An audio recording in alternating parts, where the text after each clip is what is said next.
Muy bien, entonces como estamos viendo, la ética es una rama de la filosofía, como lo es la estética, la axiología, la ontología, la epistemología y la lógica. Es bien interesante porque cuando nosotros comenzamos a hablar de ética, hay una serie de contextos que debemos de conocer, ¿no? Pero lo cierto es que ética va a tener, eh, va a tener una doble acepción, ¿no? La acepción de costumbre y de carácter, pero su tarea va a ser tratar de determinar lo que es bueno para el hombre y lo que éste debe hacer. Bueno, agrupa todas las inquietudes y preocupaciones de carácter práctico sobre la conducta humana. Entonces, de esto vamos a hablar los siguientes minutos, así que sigamos adelante. Muy bien, entonces comenzamos. Cuando nosotros comenzamos a pensar sobre la ética, tenemos que pensarnos como personas dentro de una sociedad.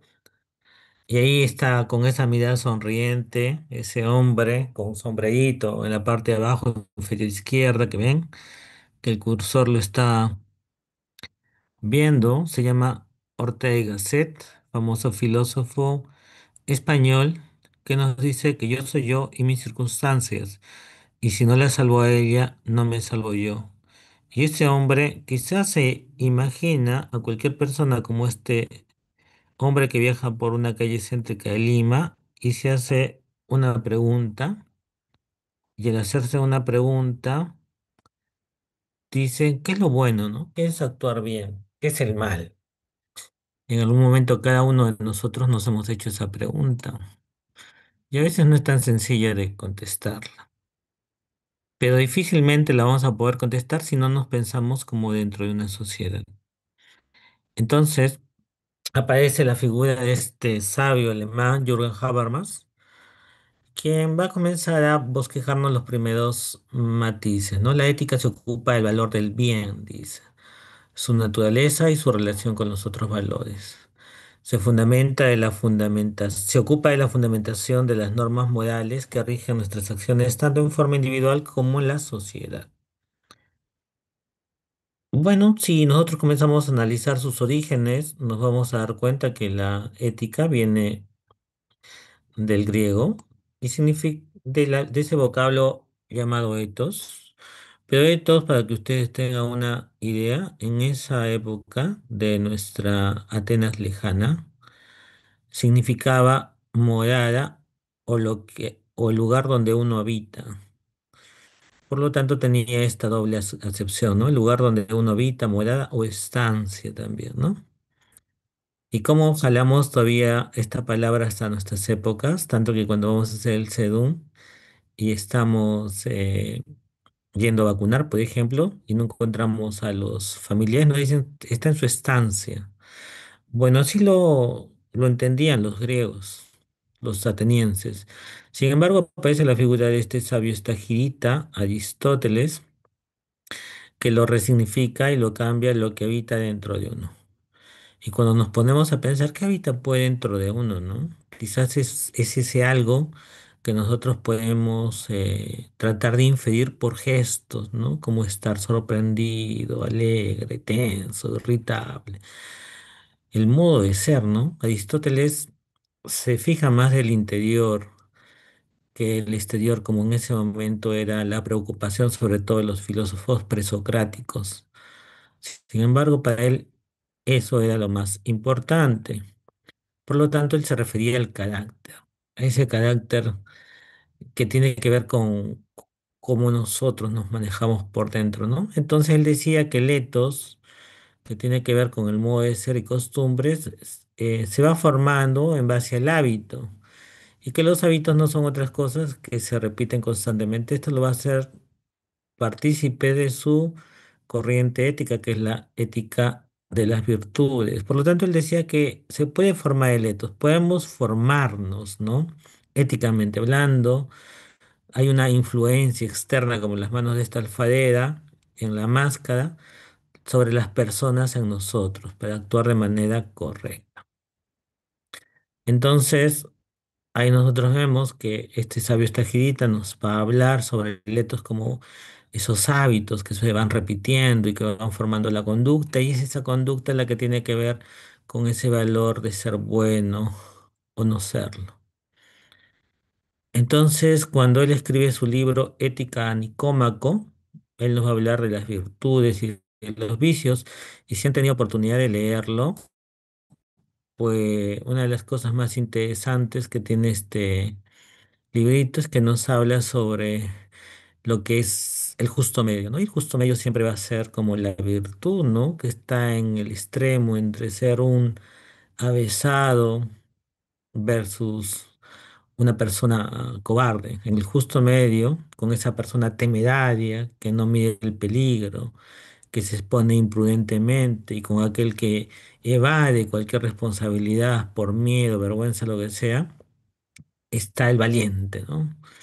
Está el valiente, que pese a que está solo, puede decir lo que él piensa que es correcto. Bueno, él hablaba sobre esas virtudes como esos justos medios, ¿no? Tratando de reconocerlos, pero también identificaba que habían conductas viciosas. Entonces, aparece un término que también nos confunde mucho, que se llama moral, y el moral viene de la palabra moralis, que también significa costumbre. Esto hace que, en un sentido etimológico, etos y moral vengan a ser o se puedan entender de manera similar. Sin embargo, en un sentido más académico, moral tiene que ver con esas normas que rigen nuestras conductas, ¿no? Con eso que nosotros nos ponemos de acuerdo, como por ejemplo el código de ética y deontológico, en el cual vamos a encontrar, por ejemplo, principios de cómo nosotros vamos a actuar de manera correcta con el colega, cuál es el principio de publicidad, el consentimiento informado, cómo nosotros debemos actuar de tal manera que tengamos un éxito eh, en nuestro comportamiento profesional. Por ejemplo, eso tiene que ver todo con el mundo de las normas. Por lo tanto, ya vamos captando algunas diferencias, mientras que las normas morales rigen nuestra conducta.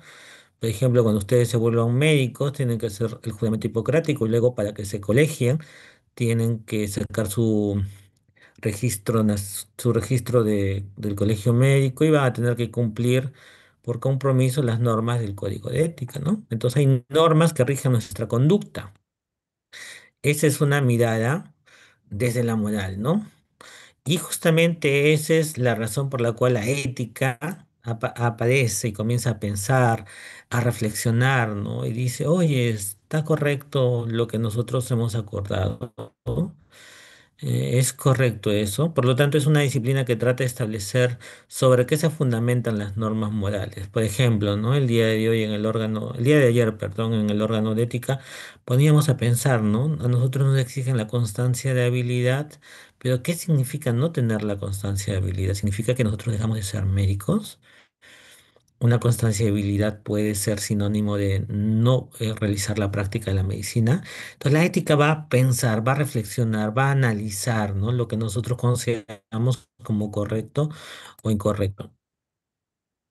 Y luego nosotros vamos a tener que, como esto tiene que ver mucho del contexto, las normas morales van a variar de lugar en lugar, ¿no?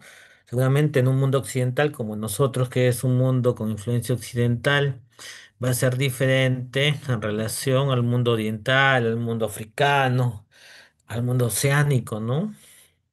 Por lo tanto, siempre la moral es normativa y la ética reflexiva. Muy bien, yo les traigo esta imagen, que es un pueblito que queda a 3.930 metros sobre el nivel del mar. Se llama Libitaca, queda en la provincia de Chumbivilcas, en el Cusco. Y si ustedes logran de alguna manera eh, visitarlo, se van a dar cuenta que tiene una fiesta que se llama Tocto, en la cual pelean personas como estas, con sus trajes típicos de comunidades vecinas. Se piensa que esta fiesta es ancestral, que viene de aproximadamente 500 años antes de nuestra era, en la época de Pachacútez, que entrenaba a sus ejércitos haciéndolos combatir en pueblos vecinos. Es bien interesante porque ahí cuando uno llega se sorprende y dice, ¿cómo es posible que permitan esto en la convivencia? Porque se lastiman, se llegan a sacar los ojos, incluso en algunos casos provocarse la muerte. Entonces la moral es un rasgo característico de la vida de los seres humanos. Si bien en ello influyen distintos factores culturales, como por ejemplo la historia, las tradiciones, la educación, las creencias religiosas, el análisis intelectual en toda su complejidad de esta dimensión humana es el objetivo de la disciplina denominada ética. Y cuando nosotros comenzamos a profundizar y entrar al mundo de la ética, vamos a ver que no es tan sencilla como la imaginábamos, porque hay una serie de corrientes que tratan de alguna manera, ver cómo abordar la ética, ¿no? Entonces, a lo largo de su desarrollo, la ética ha sido adoptando distintos enfoques, pero hasta ahora ninguno de ellos ha conseguido la aceptación general y difícilmente cuando hablamos desde términos de la ética vamos a lograrlo, ¿no? Porque la ética tiene esa naturaleza, es cuestionadora, genera más preguntas, no está diseñada para respuestas, sino para generar preguntas. Existen sistemas éticos organizados a partir de las ideas, y en el mundo de las ideas, pues, ustedes van a ver que hay una idea de ley, hay una idea de deber, de obligación, de virtud, de felicidad, va a haber principios y consecuencias. Entonces, rápidamente ustedes van a asociar que quizás la más común sea la ética principialista de Bauman y Childress, donde el principio de maleficencia, beneficencia, justicia y el principio de no maleficencia rápidamente nos van inculcando desde tempranas edades de nuestra existencia. Sin embargo, hay diferentes formas en las cuales nosotros podemos ver, por ejemplo, como la de Benjamin Bentham, que necesita ver y considera que lo ético es donde alcanzamos mayor felicidad para el mayor número de personas, o de repente alguien quizás más estricto como Emmanuel Kant que nos habla del deber, ¿no? Y de su imperativo categórico. Muy bien, entonces hay varias formas, las vamos a ir conociendo a lo largo del curso. En esta clase introductoria solamente es sembrarles la idea para que vean que no es solamente una forma de abordar, sino que necesitamos ir conociendo. Y a lo largo de nuestras exquisiciones vamos a comenzar a tener conflictos de valores. Entonces ustedes van a ser unos grandes analistas, ¿no? Por ejemplo, en la pandemia, ver estas calles desiertas, sin carros y personas, porque nos obligan a un confinamiento obligatorio. Y uno se pregunta, ¿pero por qué tengo que quedarme en mi casa si yo puedo caminar, si yo puedo, necesito ese derecho a la libertad de movimiento y tránsito y ejercer mi principio de autonomía, pero las autoridades dicen, no, se tienen que quedar ustedes en su casa por el bien común, por algo que va a ayudar a todos. Entonces vemos que hay una permanente tensión entre valores que hacen que nosotros tomemos decisiones y ahí justamente donde la ética va a entrar a tallar. Entonces, ¿cuál es la necesidad de nosotros que practicamos, vamos a volvernos médicos de la enseñanza de la ética en medicina? Pues entra con su lógica rápidamente. Nosotros cuando queremos eh, trabajar como médicos, vamos a ver que hay una serie de conflictos a los cuales nos vamos a ver expuestos, porque así son los dilemas éticos, ¿no? Son impredecibles, irresolubles, dramáticos. Entonces, lo que pasó en la pandemia, ¿no? Con el dilema de la última cama, cuando tengas la tentación de em, querer favorecer a un paciente sobre otro, entonces ahí tienes que aparecer en tu razonamiento ético, ¿no? En esa reflexión ética. Entonces, miren, acá hay una serie de mensajes que son de compañeros como ustedes que nos saludan, ¿no? Y nos dicen, buenas tardes, doctor Campo, doctores, docentes y compañeros. La verdad es que la primera vez que escuché el nombre del curso se me vino a la mente de que veríamos temas relacionados a las normas y valores que el personal de salud debe realizar a la hora de llevar a cabo el acto médico. Y por lo visto sí está relacionado a ello, solo que en realidad, como se evidencia en el sílabus, abarca mucho más y es sorprendente. Espero que en el transcurso del curso pueda moldar mucho mejor mis ideas y mi perspectiva de cómo es que debería ser la ética en esta carrera tan sacrificante. Pero realmente quisiera esto que vamos a internalizar. cada uno de los estudiantes, inclusive doctores, no solo queden palabras o como una nota más, sino que también la pongamos en práctica en nuestra vida diaria. Bueno, yo quiero que ustedes ahí capten ese deseo, ¿no? De llevarlo a la práctica, porque todo esto tiene sentido solamente, o tiene valor, ¿no? En la práctica diaria. Como se dice el dicho, las virtudes se conocen en la acción, ¿no? Entonces, nos genera algunas reflexiones. Este es un estudio que lo realiza el doctor Alberto Perales, quien también va a dictar una clase en su momento, y que, si ustedes se dan cuenta, él tiene una reflexión sobre que en el estudio que se realizó se encontró que había muchas conductas disociales en estudiantes de medicina. Y eso es bien interesante porque cuando vemos indicadores de conducta disocial, o sea, personas que pueden plagiar, engañar, manipular, mentir, ¿no? De manera sistemática, estamos encontrando que esos indicadores de conducta disocial fueron en aproximadamente el 20% en todas las escuelas de nuestra facultad. Entonces nos habla que ya venimos con un hándicap que hay que trabajarlo. Y ahí es donde influye el ambiente, como decía Ortega y Gasset, ¿no? Cómo nosotros como universidad podemos promover virtudes en las personas que durante 6 o 7 años van a transcurrir por estas aulas y cómo la universidad se influye, ¿no? Para la toma de sus decisiones, para que sean más correctos, justos, humanos, en general, ¿no? Entonces, no es tan sencillo, la estadística lo dice, los trabajos de investigación. Vamos a tener una tarea que necesita de una comunidad y la comunidad la conformamos todos nosotros. Por lo tanto, ubicarnos nosotros en qué es un buen médico es complejo, pero se va a resumir en solo aquella persona que nosotros queremos en un caso de enfermedad o sufrimiento. Uno quiere una persona honesta, competente, una persona que tenga un trato humanizado, que nos diga la palabra en la proporción correcta. Bueno, ese es el reto, ¿no?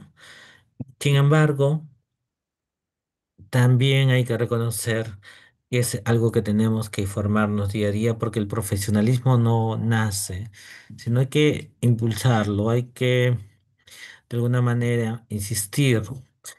Esto del profesionalismo viene de la palabra profesión, que ya se pronunció 440 en el año 47 después de Cristo, ¿no? Hay un famoso, en ese momento, como un pseudomédico, un médico, ¿no? Que se llama Scribonius. En ese momento pues cuidaban con hierbas, tenía una serie de pócimas y acciones que realizaba el famoso Scribonius, que lo están viendo en ese mural, pero que lo define como la dedicación a la compasión en el alivio del dolor. Y no es casual que la palabra compasión esté acá más grande.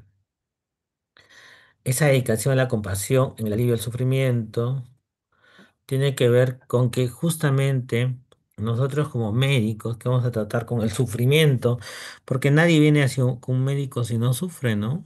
Sea ginecólogo, gastroenterólogo, sea psiquiatra, cardiólogo en general, ¿no? Cuando hay un sufrimiento, aparece el valor del médico, pero nos genera compasión. Esta compasión que hay que distinguirla del miedo, porque si a ti te genera el paciente miedo, te vas a alejar, entonces lo vas a rechazar. Pero el paciente también puede generar en nosotros compasión. Eso genera rápidamente un llamado a la atención nuestra y nos conmueve, nos genera una sensación de ayudar. Pero esto se puede exagerar, dramatizar y podemos perder el control y el éxito es regularlo, ¿no? Regularlo para tomar acciones y ayudar, ¿no? Y ese va a ser nuestro reto, ¿no? Los profesionales nos vamos a ver expuestos en innumerables ocasiones a situaciones difíciles, en la cual nuestra compasión tiene que transformarse en acción. Y acá está la moraleja del buen samaritano, ¿no? Muchas personas fueron indiferentes, no les generó ningún tipo de atención, ¿no? Ahora me hace recordar el partido que ocurrió hace el día de ayer, si no me equivoco. ¿Cómo es posible, no? Que hayan abierto las puertas en el Estadio Independiente de Avellaneda y se hayan lastimado brutalmente. Uno puede observar eso y no puede dejar de sentir indignación ante el sufrimiento, pues independientemente de las acciones que hayan tenido, ¿no? Entonces es bien complejo este tema. Muy bien. Entonces, el profesionalismo, la profesión viene de la palabra latina profiteri, que significa comprometerse públicamente. Cuando ustedes se vuelvan profesionales, dentro de muy poco, van a hacer un juramento público. En este juramento público recién pueden volverse médicos. Pero lo más importante del juramento público es que recuerdan lo que juran, ¿no? No se trata de leer unas palabras poéticas, que en, o sea, el momento tiene que ser ceremonial. Claro que es bonito, uno anhela ese instante en el cual se nos reconoce como médicos en el colegio de médicos y hacemos el juramento hipocrático. Qué bonito, ¿no? Acompañarnos de nuestros padres. Sin embargo, este juramento tiene que interiorizarse, tallarse en nosotros. ¿Por qué? Porque ahí es justamente cuando nos comprometemos con el paciente y con el colega, de tal manera que podamos ser profesionales, ¿no? Ya lo había reflexionado este hombre que se llama Konrad Lorenz, es un premio Nobel del año 2000 y tantos, no recuerdo exactamente ahora, pero él tiene aportes importantes desde el campo de la etología, que tiene que ver con la conducta de los animales. Él va a ser responsable de ese concepto llamado impronta, ¿no? En el cual, al ver que había unos patitos que ante ante el primer ser vivo generaba una especie de relación intensa que luego más adelante va a dar nacimiento al apego con John Bowlby. Sin embargo, él también es escritor y me encanta mucho este poema porque hace ver el reto que tiene en lograr que las palabras se vuelvan acciones, ¿no? Dice, a veces hablo pero no me escuchan. A veces me escuchan pero no me entienden. A veces me entienden pero no están de acuerdo. A veces están de acuerdo, pero no lo ponen en práctica. A veces lo ponen en práctica, pero por poco tiempo, ¿no? Qué retador es llevar a la práctica las palabras. Y de eso se dio cuenta también Van Rensselaer Potter, que es el padre de la bioética, y dijo, oye, está creciendo en estas circunstancias de manera vertiginosa eh, la tecnología y eso no siempre va de la mano del trato que le brindamos al paciente, ¿no? Entonces, ante el descontento del público con el cuidado al médico que recibe va en aumento y está yendo en aumento, ¿no? Yo que trabajo en el comité, en el órgano de ética, vemos una serie de denuncias a los médicos que se han incrementado y muchas de ellas por falta de información cierta, pero otras simplemente por hacer lo que es correcto, ¿no? Entonces, ante esa situación, ante este ola de anuncias, estamos perdiendo esa hermosa y satisfactoria tradición altruista y filantrópica que viene desde Hipócrates y que pasa de una generación médica a la siguiente. Tenemos que preguntarnos. Y es muy importante lo que Víctor Frank dice, ¿no? Lo importante es la actitud. Por eso, para cumplir a cabalidad el papel de médico no basta con tener el conocimiento científico o habilidades para enfrentar, sino necesitamos la actitud. Si yo les cuento un poquito sobre este hombre que a mí personalmente me parece una personalidad, ¿no? Este hombre cayó siendo muy joven, se volvió médico en la Viena de la Segunda Guerra Mundial, fue por su condición de judío llevado a un campo de concentración y ahí experimentó la pérdida de todo. ¿Y qué es perder todo? Le quitaron absolutamente todas sus pertenencias, sus seres queridos, recién se había casado, le quitaron hasta su nombre. ¿Cómo le quitaron su nombre? Pues lo rasuraron del cabello, le pusieron un traje a rayas y un número y se referían a él simplemente por el número mientras trabajaba en esos campos de concentración. Observaba cómo muchas personas morían, tanto así que él reflexiona y dice, quizás vi morir a las personas más valientes de mi generación, sin embargo, también descubrió que que algunos no morían. ¿Y qué es lo que hacía que esas personas no mueran y soporten las condiciones más extremas, las temperaturas más gélidas? Probablemente fue algo que él llamó la actitud. Él reflexiona y dice, a nosotros nos pueden quitar todo, nos puede ocasionar el mayor dolor, uno no lo termina de escoger, quizás uno no escoge las cosas que nos pasan, pero sí escoge cómo respondo a las cosas que nos pasan. Ese es el aporte, ¿no?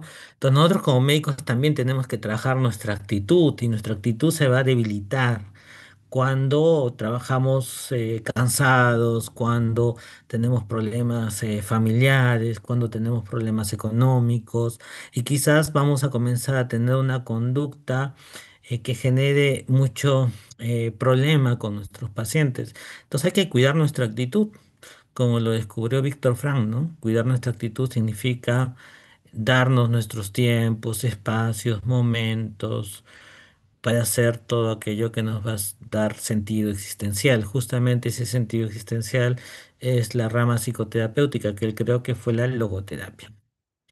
Entonces ahí está su libro, se lo recomiendo, se llama Víctor Frank, El hombre en busca de sentido. Esta es una foto para que ustedes imaginan cómo dormía en aquella época. Una medicina científicamente competente, pero sin un componente humano, no es suficiente para ayudarle a un paciente a enfrentar la pérdida de la salud y encontrar un significado de sufrimiento. Venga, esta imagen a mí me encanta. Eh, a ver, veamos lo que reflexiona el hombre. Dice, para los médicos mi enfermedad es solo una rutina en sus rondas diarias, pero para mí es una terrible crisis en mi vida. Me sentiría mucho mejor si tuviera un doctor que comprendiera esto, desearía. Si quiero una vez, por un momento, se uniese a mí, investigara mi espíritu, mi alma, así como estudia mi próstata, que entendiera que cada ser humano se enfrenta de una manera particular. Sin esta ayuda me siento que no soy nada, solo soy una enfermedad. Este hombre reflexiona. Yo creo que vean bien la imagen porque en alguna oportunidad tuve la oportunidad de ver mientras las enfermeras intentaban dar un baño, que es una eh, conducta habitual en un hospital, a un hombre similar a este que tenía una larga barba blanca. Y el hombre ponía resistencia porque lo querían rasurar, ¿no? Entonces yo le pregunto al señor, ¿qué pasó? ¿Por qué no dejas que te corten el cabello y te rasuren? Y él dice, doctor, en la vida un hombre siempre tiene que dejar algo a sus hijos. Y yo toda mi vida me la pasé siendo camayo. Camayo es una persona que cuida las ovejitas, la vaquita, ¿no? De un hacendado. Y me dijo, yo me pasé toda mi vida siendo camayo. Así que no tengo nada. Y lo único que tengo es esta larga barba blanca. Y es lo que quiero dejar a mis hijos. Entonces, cada cosa que experimenta un ser humano tiene un tinte muy personal que es importante que nosotros reconozcamos para que actuemos con respeto. Y ese respeto es el que el paciente va a querer siempre en nosotros. Muy bien, entonces la medicina no solamente es ciencia, sino también caridad, y eso se dio cuenta Picasso en sus cuadros. Y esta frase que nos dicen, ¿no? Cuidar a veces, aliviar frecuentemente, consolar siempre. El rol del médico no es solamente diagnosticar y dar los diagnósticos más certeros, también tenemos que educar. Para educar tenemos que utilizar las palabras de manera adecuada, en el momento correcto, en la cantidad correcta, con las personas correctas, cuando nos los demanden, pero quizás también es transmitir esperanza y es consolar. Por lo tanto, como dice Edmund Pellegrino, la medicina es la más científica de las humanidades y la más humana de las ciencias. James Herrick hablaba sobre el verdadero médico debe poseer una personalidad doble, que es la del científico respecto a la enfermedad y la humana y compasiva respecto al paciente. Finalmente, en todo esto nos va a volver a hablar Jürgen Habermas, este famoso filósofo alemán favorito, ¿no? Lean sus libros, Ética Comunicacionales, me parece interesantísimo. Nos va a hablar que la actitud hacia el colega, eh, él va a hacer una especie de crítica, algo que hizo otro filósofo que nos habla, Charles Taylor, que nos dice que vivimos ahorita en una época donde existe mucha instrumentalización de las personas. Se le llama la razón instrumental, que la razón se ha puesto como un instrumento en beneficio de nuestro egoísmo. Y este egoísmo hace que seamos seres solitarios, competitivos, individualistas, egoístas en general. Sin embargo, con esta lógica es difícil trabajar y él propone su ética comunicativa y utiliza la razón comunicativa que se basa en ese dibujito, ¿no? En tener un diálogo deliberativo, un diálogo que genere acuerdos. Bueno, interesante también para analizar cómo va a ser este abordaje ético de Jürgen Habermas. Quiero terminar esta clase y dar paso al doctor Francisco Rivera, que ya se encuentra con nosotros, recordándole siempre a las personas que han pasado antes que ustedes en las aulas y que es importante tenerlas presentes, como Carlos Alberto Seguín, ¿no? Si ustedes hubiesen nacido o hubiésemos estado unos 40 años atrás, seguramente él y se hubiese dictado la clase. Carlos Alberto Seguín tenía mucha ascendencia sobre los estudiantes. Hay bonitos libros de él que es bueno investigar y que recuerden, esa es la identidad de San Fernando. Pero también este hombre que tenía un carisma increíble, decía que toda relación humana comienza con un en contra, que es una lucha por proteger al propio yo frente al otro. Y si se logra superar a ese en contra, se va a producir el encuentro, que no puede ser distinto del amor. Quizás ese amor que nosotros vamos a desarrollar con nuestros pacientes que llamó Eros terapéutico. Muy bien, muchas gracias y vamos a dejar ahora en uso de la palabra acá al doctor Francisco Rivera, que ya llegó. Doctor, bienvenido. Voy a darle Buenas noches, doctor Ocampo. Jóvenes, buenas noches. de cambio el anfitrión. Ya puede, doctor, usted hacerse Ya, cargo de la clase. Buenas noches. continuando esta primera actividad de hoy, ah,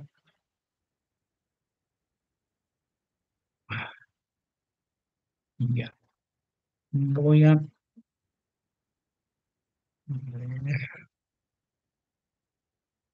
ya,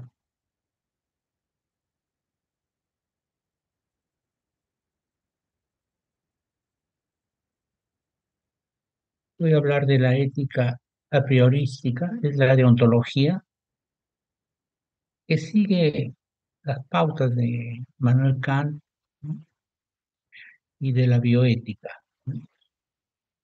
Finalmente, un apunte sobre los valores en atención de salud. Eh, Deon es deber, deontología es la, la rama de la filosofía que estudia el deber, ¿no? Eh, y mm, distinguimos en la deontología prescripciones o proscripciones de comportamiento. De forma muy precisa se dice, por ejemplo, eh, mm, no matar o eh, se puede decir ah, que debo pagar mis deudas, ¿no? O no mentir, ¿no? En el contexto de la medicina de la segunda mitad del siglo XX, esto significa que la ética que se estaba ejerciendo desde más o menos los tiempos del Renacimiento europeo en el mundo occidental, eh, se estaban proponiendo formas de actuar correctamente y de fundamentar las pautas que guiaban ese comportamiento. Y Manuel Kant hizo una síntesis de la deontología y hizo un aporte también porque creó la disciplina deontológica, ¿no? Eh, mm, son mandatos o imperativos categóricos, ¿no? El imperativo tiene las características de ser racional y de ser universalizable, ¿no? Eh, mm, eh, eh, mm, Él plantea de que si queremos buscar alguna verdad que es universalizable, podemos decir, por ejemplo, ¿es correcto pagar las deudas? Sí. ¿Eso es válido para todo el mundo? Sí. ¿No? Entonces, eso es un imperativo categórico. Define también Manuel Kant la, la noción de dignidad, ¿no? Hay que tratar al prójimo como un fin en sí mismo, como un fin en sí mismo. Cuando no tratamos a una persona como un fin en sí mismo, lo tratamos como un cliente o como una fuente de ingresos o como alguien a quien se le pudiera eh, estafar, por ejemplo, ¿no? Y esa presentación que hace Manuel Kant, más la presentación que hace Manuel Kant más accesible de esta deontología, es la fundamentación de la metafísica de las costumbres. Metafísica de las costumbres significa la moral, o lo que ahora generalmente se llama ética, ¿no? La fundamentación de la ética. Él lo publicó esto a los 60 años. En el siglo de las luces, es el siglo de la Revolución Francesa, ¿no? No es el siglo de la enciclopedia francesa. ¿M? Eh, Tratar al prójimo como un fin en sí mismo. Eh, ¿Por qué esto no ingresó a la medicina inmediatamente? Porque la medicina estaba bastante eh, mm, cuidada por eh, el, el movimiento médico, ¿no? Voy a ver cómo lo ubico esto acá arriba. El movimiento médico, ¿no? Entonces, recién es en la segunda mitad del siglo XX donde se habla de estas cosas, ¿no? Eh, no hagas a otro lo que no quieres que te sea hecho. Ama al prójimo como a ti mismo. La diferencia es que los mandatos religiosos, con los mandatos religiosos los elabora la autoridad religiosa, mientras que los fieles de dichas religiones cumplen con la obediencia moral. Lo que está planteando Manuel Kant es que cada persona puede elaborar su propia moral de una manera racional. Es que esa es la característica de la época moderna, ¿no? Del siglo XVIII. Ya se estaba hablando de la autonomía de las personas en el movimiento protestante al norte de los Alpes, ¿no? Donde las personas reclamaban poder tener acceso a la lectura de la Biblia, ¿no? Y no solamente escucharla por los líderes de la Iglesia católica o cristiana, las iglesias cristianas en general. Eh, y se fue reconociendo este razonamiento. Una serie de hechos se juntaron para que eh, esto ingrese a los códigos de ética y de ontología de las sociedades médicas, ¿no? Manuel Kant dice que hay dos clases desde este punto de vista del desarrollo moral, que, quienes siguen mandatos elaborados por otros. Por ejemplo, en la familia o en la iglesia tienen una moral heterónoma, ¿no? Pero hay quien sigue mandatos como principios elaborados por sí mismos y tienen una moral autónoma. Entonces, moralmente hay dos grupos de personas, ¿no? Los que tienen una moral heterónoma y los que tienen una moral autónoma. En realidad también había otro grupo, los que no tienen ninguna moral. Eh, no es moral tratar a otro como un medio para los propios fines. Eso no es moral. Acabamos de escuchar con el doctor Ocampo. Además, no nos agrada ser manipulados o que se intente una manipulación con nosotros, ¿no? Buscamos que eso no suceda. En este curso, vamos a ver, en este curso damos información con la finalidad de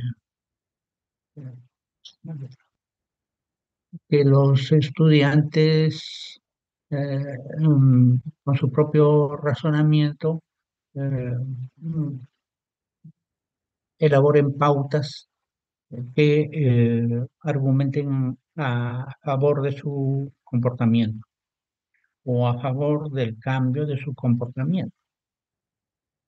La deontología ayuda mucho en situaciones conocidas y muy probables de volverse a presentar, al punto que podemos estar advertidos con normas para no incurrir en conductas. ¿Mm? El trato digno en atención de salud es el respeto a la persona. ¿Mm? Si sucede algo inesperado e inusual, entonces podemos quedar sorprendidos y lo que está escrito en los códigos de deontológicos de repente no han previsto am, esa situación y no se sabe qué hacer, ¿no? Entonces ahí se tiene que utilizar otra forma de pensar para el comportamiento ético. Eh, mm, entonces, el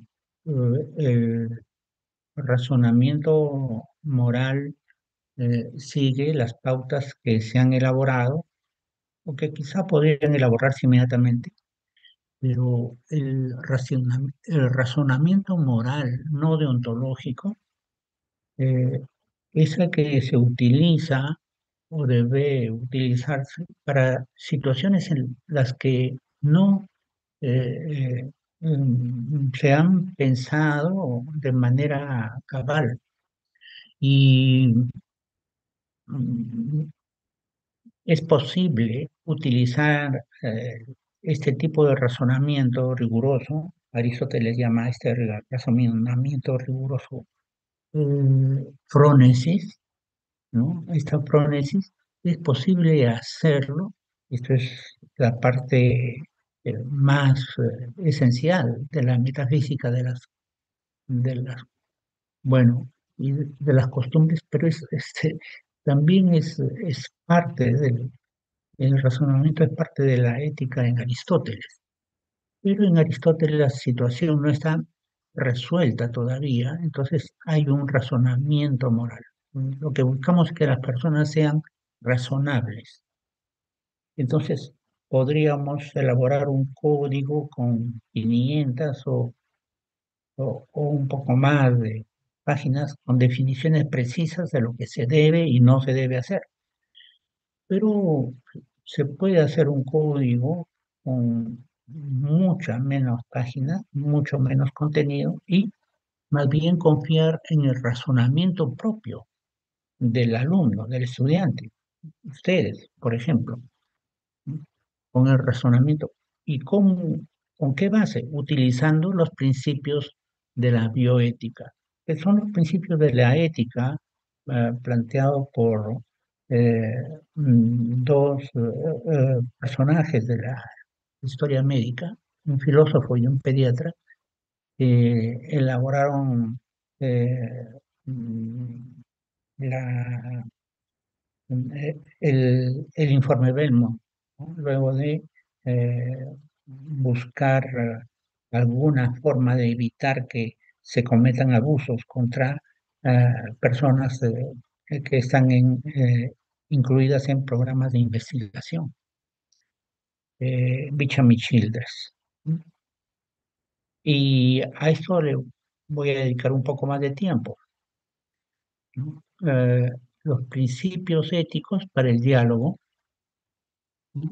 La propuesta de Bicham y Childress son, dos son de procedencia hipocrática, ¿no? 25 siglos.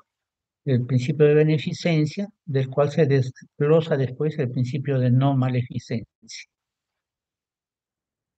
Y por la propuesta del siglo, de la última parte del siglo XX, el principio de autonomía y el de justicia. Mm, Generalmente pensamos, cuando se investiga y cuando se trata a las personas, que tiene que haber un consentimiento informado. Bueno, el consentimiento informado es la parte nuclear del principio de autonomía. Ni si bien hay un desarrollo autónomo en los últimos 500 años, esto se ha expresado, pues, de una manera intensa en el mundo occidental y después en todo el mundo. Y hay muchas personas que plantean que la autonomía es lo más importante, por lo menos en el siglo XX sí lo fue. Lo más importante en la vida en la sociedad, lo más importante en la atención de salud, el consentimiento informado, entonces se está reconociendo la autonomía. Pero este es un esquema. También podemos ver en qué consiste el principio de beneficencia, hacer el bien. Entonces, para hacer el bien, uno tiene que ser un experto. Entonces, la virtud de experticia que se va adquiriendo a través de los años en la formación médica y a través de los años en el ejercicio médico, el principio de beneficencia eh, se llega a cumplir, ¿no? Sin embargo, si la persona no está preparada para eso, no lo va a hacer. No, no se va a cumplir con el principio de beneficencia porque la persona no está capacitada para eso. Imagínense a alguien que no está preparado para hacer algo, no lo va a hacer bien. Entonces se le va a ver como un impostor, ¿no? Como un impostor, como, ¿no? Bueno, el principio de no maleficencia es no hacer daño. O el daño que se haga, tiene que ser proporcional y favorable al principio de beneficencia. Puede ser un dolor o cuando se hace alguna amputación o algún otro tratamiento, tiene que haber una compensación mucho mayor en el mismo tratamiento. Entonces, es diferente darle importancia principalmente al principio de no maleficencia que darle importancia al principio de beneficencia, ¿no? Eh, Esto está en la tradición hipocrática. La autonomía tiene un desarrollo impresionante en la historia de 500 años. En medicina en el siglo XX se ha quedado y en el siglo XXI hemos visto cómo en algunas situaciones muy críticas, como en la última pandemia, ¿no? En el 2020, eh, que la autonomía no era lo más importante, sino una forma de justicia, porque la autonomía y la libertad tienen un límite cuando la sociedad está en una gran necesidad. Entonces se aplica una forma del principio de justicia, ¿no? Eh, el hacer el mayor bien posible para el mayor, ah, para el mayor número posible de personas, ¿no? Entonces ahí es donde surge la necesidad de tener un sistema de vacunación, ¿no? Había la provisión que se hizo en el Perú de las vacunas, era progresiva. Recién esto se llega a hacer en el año 2021 y las personas estaban reclamando que querían vacunarse primero porque estaban viendo que había mortalidad, ¿no? Y secuelas graves de la enfermedad. Entonces, en el 2020 vimos que lo que estaba predominando es el principio de justicia y trabajamos con eso. Claro que hay que respetar a las personas, tiene que haber un consentimiento informado, pero tenemos que saber que la autonomía y la libertad tienen sus límites, ¿no? Y el límites son, bueno, la libertad de otras personas, por una parte, pero por otra parte, el bien de la sociedad. Eso no está muy bien fundamentado en la civilización occidental actualmente, porque a través de eh, pronunciamientos del valor de la vacunación, se está queriendo eh, mm, anular eh, la noción de que la vacunación es altamente efectiva y que tiene que llegar a hacerse.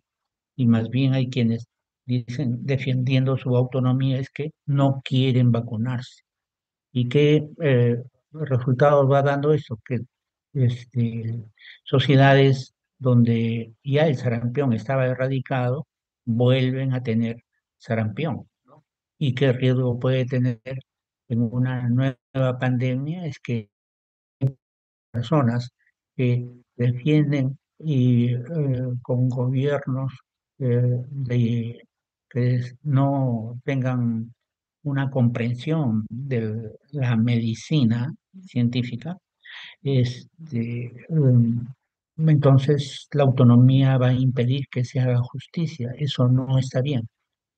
Lo que podemos ver entonces es que algunas veces vamos a actuar siguiendo el principio de beneficencia. Viene a la emergencia un, un hombre con su esposa está inconsciente, tiene 2 meses de embarazo, está pálida, tiene una presión arterial de 2 máxima y la internan a cirugía, la exploran, le hacen una intervención quirúrgica y ven que tiene un embarazo ectópico, le salvan la vida.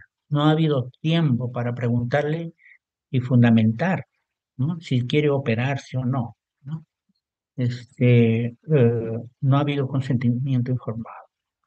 La ley en el Perú dice que en situaciones de emergencia eh, es muy posible que prime el principio de beneficencia ante el principio de autonomía cuando se trata de salvar la vida o cuando trata de hacer una intervención que limite un daño severo a las personas, ¿no? Ese es uno de los límites de del consentimiento informado, ¿sí?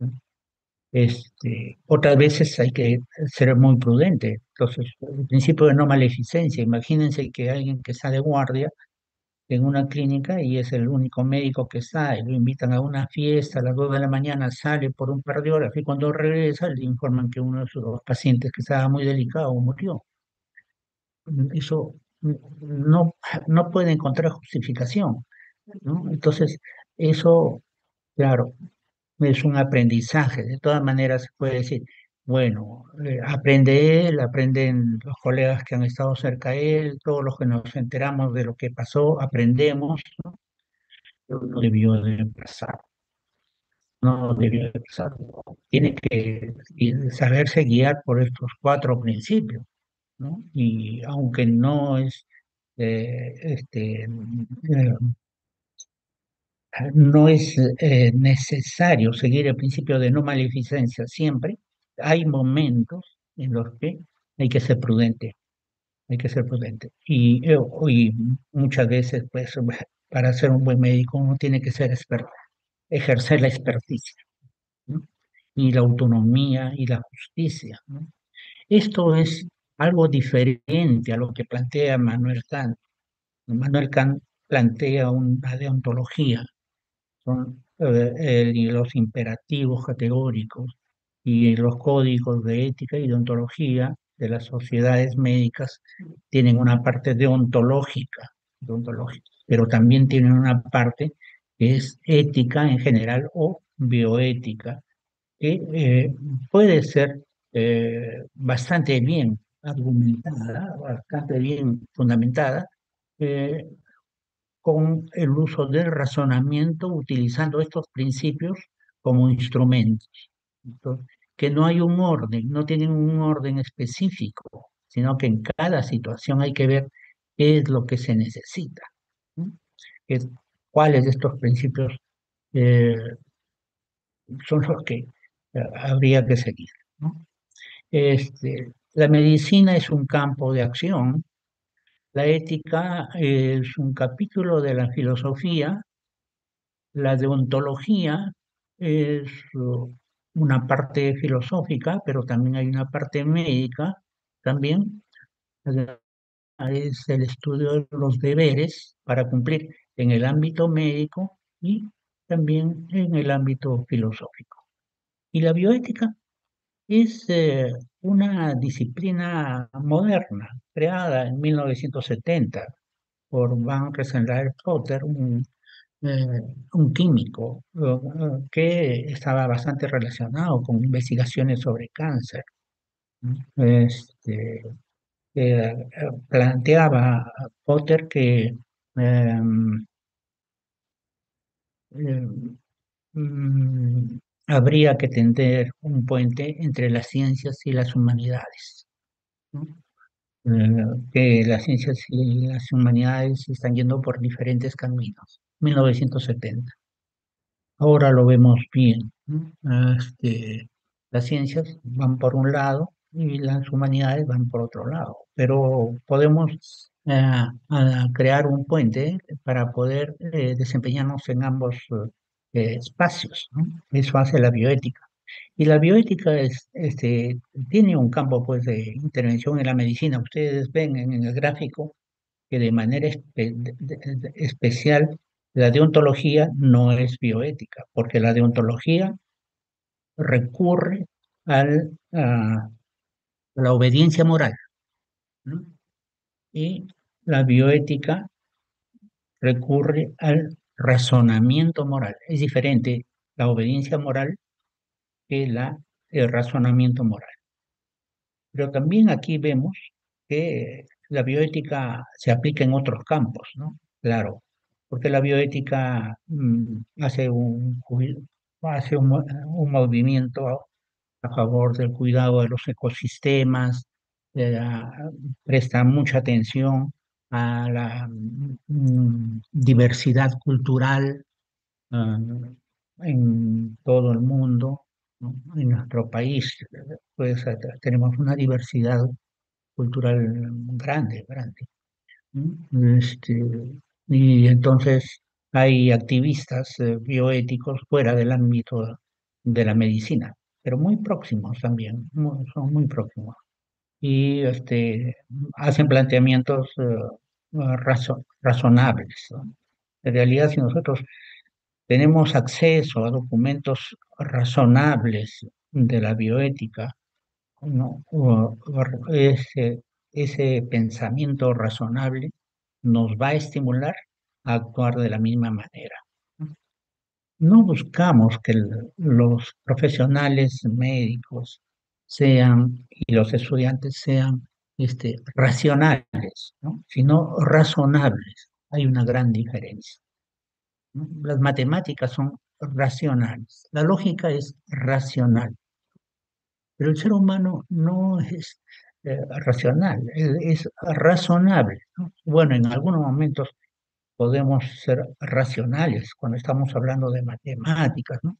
Pero cuando nos aproximamos a eh, mm, a los límites de lo que estamos hablando, por ejemplo, vemos que no podemos abarcar muchas cosas de manera completa. Y entonces tenemos que quedarnos satisfechos con ser razonables.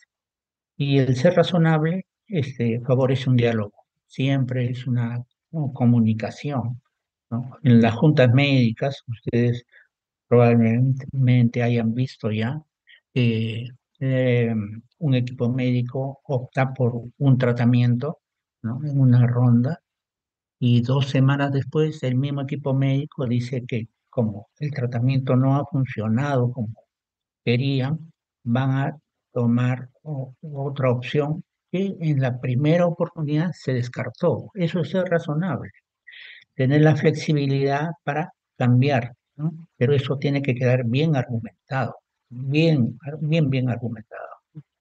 Tenemos que, bueno, también si nosotros sabemos lo que es racional, y si sabemos que el mundo no es racional, la medicina y la vida no es racional, sino que puede ser razonable, entonces podemos hacer un buen uso de de esa capacidad de razonamiento, ¿no? Que Aristóteles llamó a esto el razonamiento práctico. La pronesis es el razonamiento práctico, algo que va más allá de los tópicos.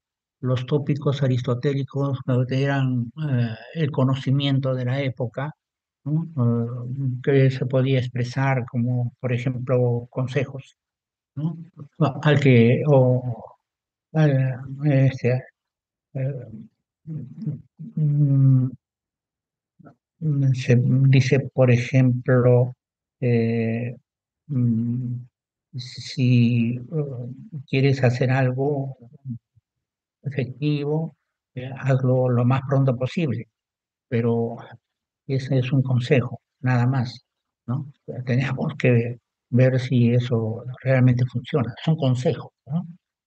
Este, entonces encontramos en el primer tratado de ética médica, Aristóteles era filósofo y era médico, y vivió en la época en que se escribió el juramento hipocrático. Eso está en el Corpus Hipocrático, ¿no?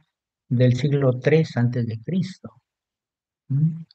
Y ah, nos dio ese enfoque en su tratado de ética que tituló Ética Nicómaco. Nicómaco es su hijo, ¿no? Le dedicó algunos dicen, algunos especialistas en ese tema dicen que es la obra principal de Aristóteles, es Ética Nicómaco, ¿no?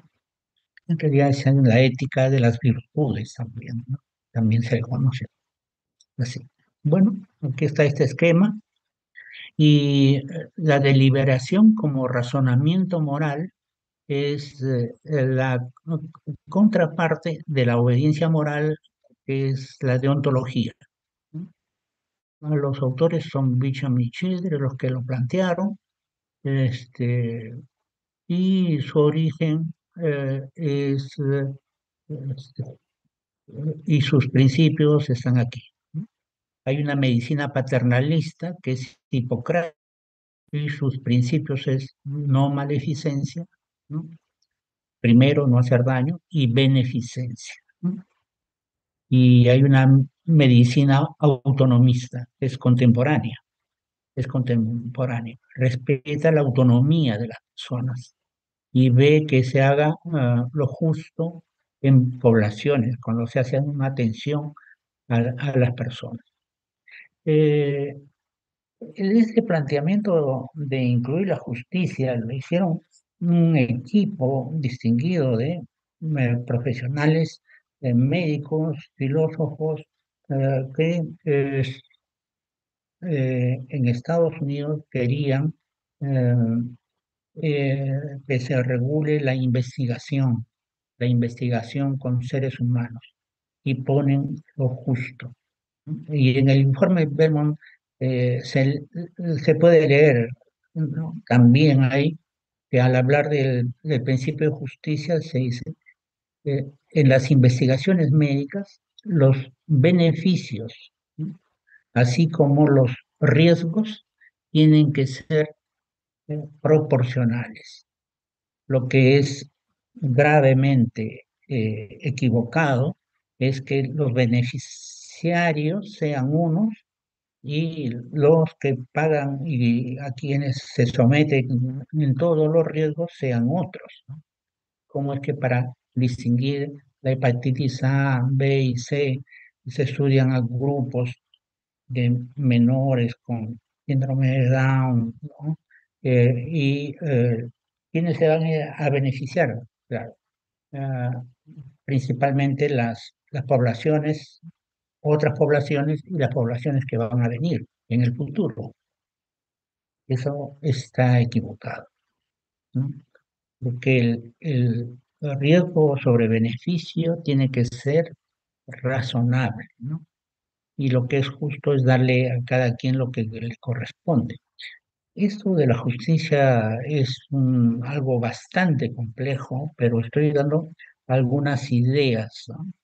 Como la justicia consecuencialista o utilitarista de la que he hablado, hacer el mayor bien posible para el mayor número de personas posible. Ah, prioridades de los principios bioéticos, ¿no? Se determina según el caso y las posibles alternativas. La pauta es respetar las decisiones autónomas del paciente. Sin embargo, algunas veces prima el principio de beneficencia, claro, pero otras veces prima el principio de no maleficencia, como cuando se prolonga una agonía sin haber probabilidad alguna de recuperar la salud. Eso es el ensañamiento terapéutico. Una persona está en una agonía.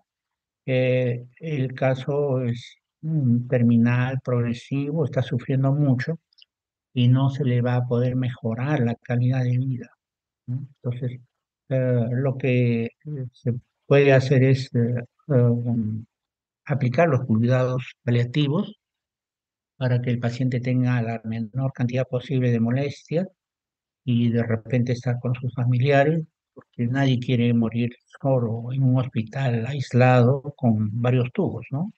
Una que le llega por la vena cava, otro que evacúa la orina, otro que va por otra vía endovenosa, ¿no? Se le alimenta con una sonda nasogástrica. Nadie quiere pasar eso. Es el ensañamiento terapéutico. Nadie quiere eso. Otras veces prima el bien común y las decisiones se toman para proteger a toda una población. Esto es una forma de justicia también, ¿no? Ah, en realidad es muy asombroso lo que está pasando en algunas ciudades eh, del, algunas ciudades desarrolladas donde se pretende que, habiendo amenazas de la salud pública, eh, autoridades que mm, dirigen la aplicación de la medicina nieguen que algunas intervenciones médicas son indispensables y todos tendrían que seguirlas, ¿no? Todos, ¿no? Este, bueno, eso se puede siempre fundamental. Los que están a favor de la autonomía y que dicen que la libertad nunca se pierde, en realidad no pueden argumentar eso. No hay manera de fundamentar, no hay manera. Este, ¿Se puede dejar de vacunar a una población cuando se ha vacunado a un porcentaje importante de la misma población? Puede ser 70, 85%. Entonces es un buen nivel de vacunación y la población se dice que ha logrado la inmunidad de rebaño. Esa frase está tomada de la veterinaria, ¿no? Del cuidado que se hace con los animales. Cuando ya los animales están vacunados o han pasado por una enfermedad que es muy grave y muy letal, y han logrado un porcentaje importante de inmunidad en la población, han adquirido entonces una inmunidad de rebaño. Ah, Y lo que se está haciendo cuando se niega que la libertad tiene sus límites, que es importante ser libre, pero eh, eso tiene sus límites, ¿verdad? Pues, negar esa posibilidad es desatender groseramente a una mayoría de la población, ¿no? Eh, Vamos a ver qué más tengo allá. El ámbito de la atención de salud, ¿no? En el ámbito de la atención de salud hay dilemas más frecuentes. Se hallan entre la aplicación del respeto a la autonomía y el de la beneficencia. La ley reconoce que la autonomía no se pierde, sino que se sustituye. Los padres suelen asumir la autonomía de los hijos menores de edad. Los hijos, hermanos o la esposa y el esposo pueden asumir autonomía cuando el paciente ha perdido capacidades de autonomía. En último caso, el juez o el fiscal de turno, en el Perú es el fiscal de turno, es el que defiende la autonomía de la persona. No es el mismo médico el que va a defender la autonomía de la persona. En caso de emergencia y con riesgo vital, el equipo de salud puede aplicar el principio de beneficencia con protección de la ley. Vamos a ver. Acá está.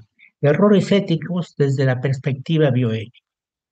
La impericia es una falta al principio de beneficencia, ¿no? Imprudencia y negligencia son faltas al principio de no maleficencia, ¿no?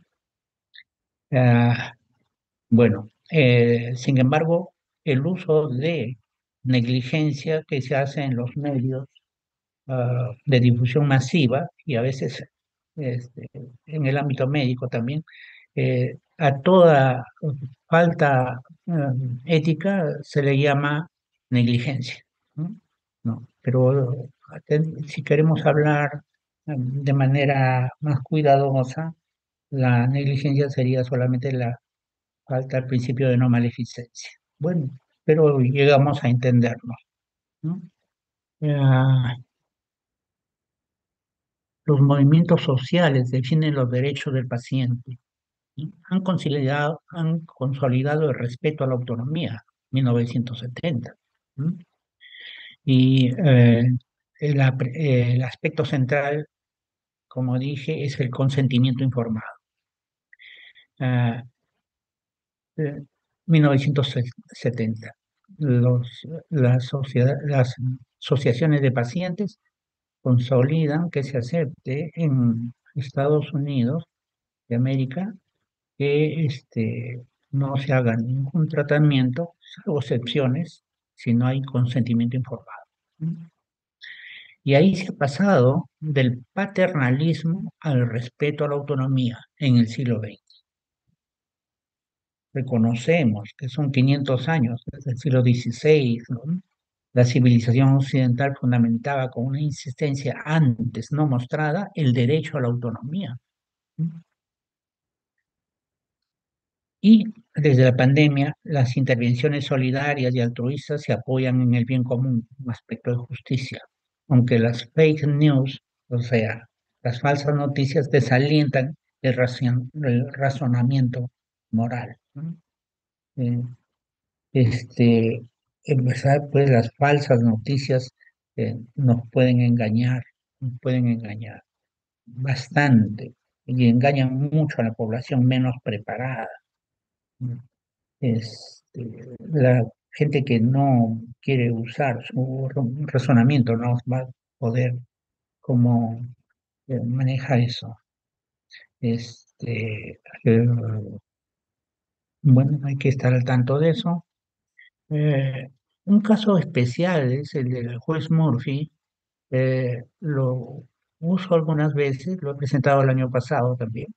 El juez Murphy, resultado de urgencia, ¿no? La mujer que acaba de dar a luz tiene una hemorragia intensa. No acepta que le hagan transfusión de sangre porque es testigo de Jehová y el esposo está de acuerdo con ella. Los médicos hacen consulta al juez y el juez ordena que se haga caso a la paciente. y en menos de una hora, me parece, la paciente muere. Y después, la recién nacida está con la misma necesidad urgente de transfusión sanguínea. El juez nuevamente es consultado, eh, porque el juez consultado representa la autonomía de la niña, no el padre, ¿no? Ordena que se haga la transfusión. ¿Cómo el mismo juez puede decir que tiene la razón la mamá porque es mayor de edad, pero esa niña todavía no es mayor de edad, que ya no, todavía no sabemos si decidirá ser testigo de Jehová o no, y le salvaron la vida, ¿no? Eh, entonces, es un pensamiento vivo el que tiene el juez Murphy. Eso es un caso de hace ya 50 años, ¿no? Pero es muy ilustrativo, ¿no? Una paciente que llega por su cuenta, tiene 19 años, a la emergencia. Está algo confusa, desorientada en el tiempo, no tiene signos de inflamación de meninges, pero también viene sola, no tiene familiares y no acepta que la hospitalicen. Los médicos expresan que si no se hospitaliza puede suceder que desarrolle una meningoencefalitis, ¿no? Es posible que actúen de forma paternalista y la internen en contra de su voluntad. La ley lo va a autorizar porque es una urgencia, es una emergencia y en situaciones de urgencia lo que prima es el principio de beneficencia, ¿no? Y se puede hacer mucho por la paciente. Se le diagnostica, se le trata y después se le da de alta, ¿no? Ella va a tener que agradecer, ¿no? Por no haberle hecho caso, ¿no? Eh, bueno, y sobre los valores en medicina. Bueno, he hablado de la deontología y de razonamiento moral en bioética. Hablé de las virtudes al hablar de la ética nicómaco de Aristóteles. Es otra forma de ver la ética. Y la otra forma de ver la ética es la axiología, la teoría de los valores. Entonces, ¿cuáles son los principales valores que tiene una persona, ¿no? La axiología también es una disciplina ética. Son de grandes valores, ¿no? En salud, ¿no? Entonces, los valores se pueden identificar. Por ejemplo, jerarquía de los valores en una perspectiva científica y profesional actual, ¿no? En primer lugar está la autonomía y la libertad, simbolizados por el ah, consentimiento informado, ¿no? Después está el bien común, eso pertenece a- al principio de justicia. La calidad de vida, que es importantísima, esto se cuida mucho cuando se sigue la pauta de primero no hacer daño. Primero, no hacer daño, ¿no? Se cuida la calidad de vida, ¿no? Si la calidad de vida es pésima y se va a prolongar innecesariamente una vida, no está bien que los familiares decidan vender todas las propiedades que vaya a tener el padre de la familia para darle 2 o 3 meses más de vida, que son 2 o 3 meses más de puro sufrimiento, ¿no? Eso no está bien que se haga eso. Las mismas personas tendrían que aprender a que no aceptar ninguna hospitalización si es que no le garantizan una probabilidad racional de que va a mejorar. Si le dicen en verdad no va a mejorar nada y va a empeorar y su estado es muy crítico, una persona no tiene por qué hospitalizarse, ¿no? ¿No? Bueno, estoy viendo cómo se expresa un esquema de axiológico en medicina, ¿no? Autonomía y libertad, bien común, calidad de vida, también muerte digna o muerte natural, ¿no? Miren, cómo es que la muerte natural ahora se llama muerte digna. Es que la tecnología influye mucho. La tecnología hace 100 años no influía tanto eh, como lo puede hacer ahora. Entonces, ya casi no existe una muerte natural, pero ha tenido que llamarse muerte digna para que se le examine con corrección. Luego siguen otros valores, la cantidad de vida, ¿no? El paternalismo médico, por ejemplo, es un valor, eh, lo usamos algunas veces, ¿no?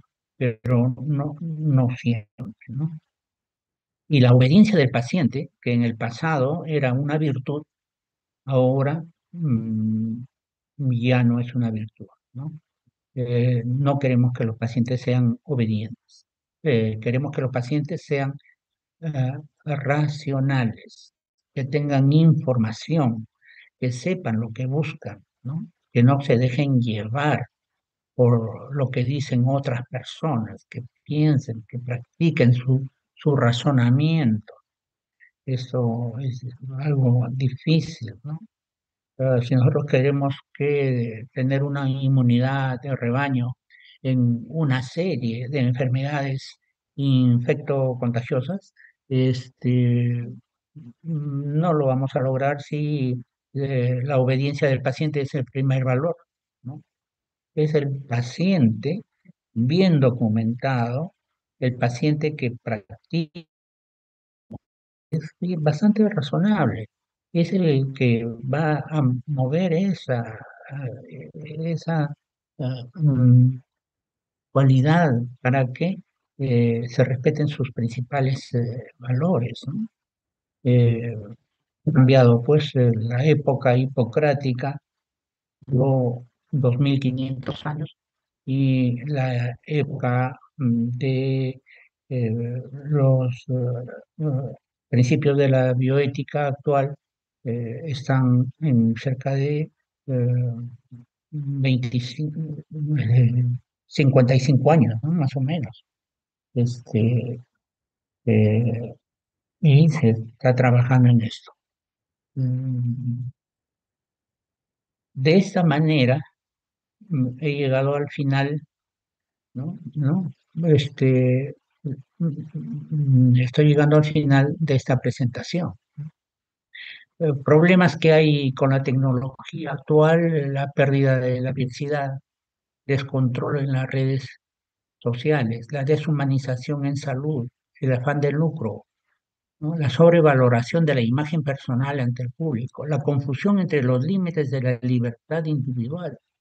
Eso no será. Eh, bueno, eh, eh, esto es todo lo que he preparado para ustedes jóvenes y gracias a doctor Ocampo por darme la oportunidad de presentar esto y de repente hay algún comentario, eh, alguna pregunta.